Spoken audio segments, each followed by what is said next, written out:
sambitin at ihalo mo lamang ito sa isang baso, ay agad silang magkakahiwalay.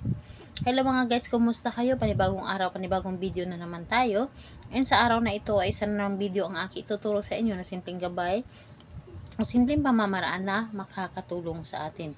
At bago ang lahat, gusto ko lang mag-disclaimer sa mga taong hindi naniniwala at hindi gusto mga kagaya nitong video. Please skip this video and maghanap kayo ng videos na gustong gusto nyo, dahil ang video na ito ay para lamang ito sa mga taong naniniwala and gusto mag-try.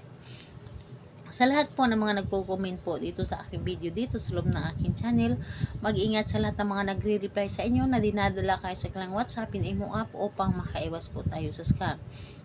Ngayon po, ituturo ko sa inyo paano nga ba sila magkakahiwalay. Pagpahiwalayin natin sila, lalo na kapag ikaw ay iniwan ng inyong partner.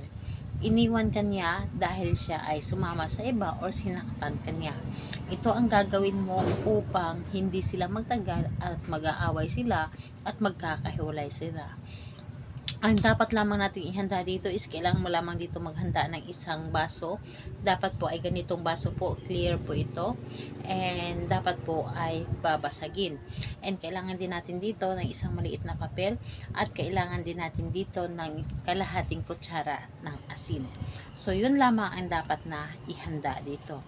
And kapag handa ka na, pwede mo na itong simulan.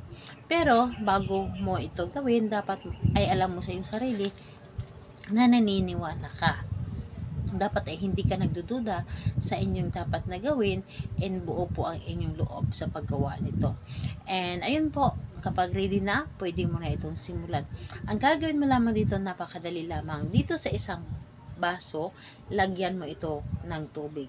Yung tamang-tama lang na pagkapuno. Yun dito lamang po.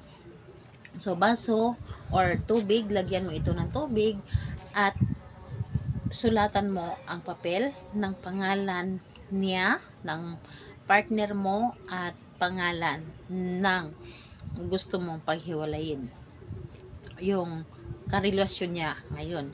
So pangalan ng partner mo at yung karelasyon niya ngayon, dapat ay alam mo ang kanyang pangalan at apelyido ng dalawa. And kapag naisulat yun na dito, kapag naisulat nyo na dito, halimbawa, dito ay isinulat niyo ang pangalan ni partner, tapos dito ang pangalan ng kanyang karelasyon. Kapag naisulat nyo na ito, hatiin nyo po ito. So, hatiin po ninyo.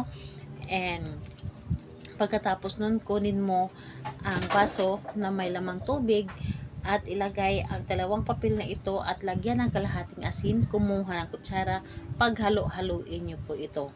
So, halo-haloin niyo ito at paulit-ulit niyo sasambitin na maghihiwalay kayo, maghihiwalay kayo, maghihiwalay kayo.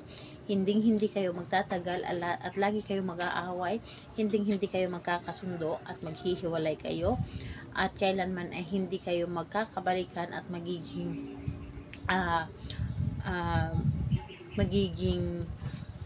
magkaaway na kayong dalawa. So, gawin ninyo or sasabihin ninyo dito lahat-lahat ang gusto mong sabihin.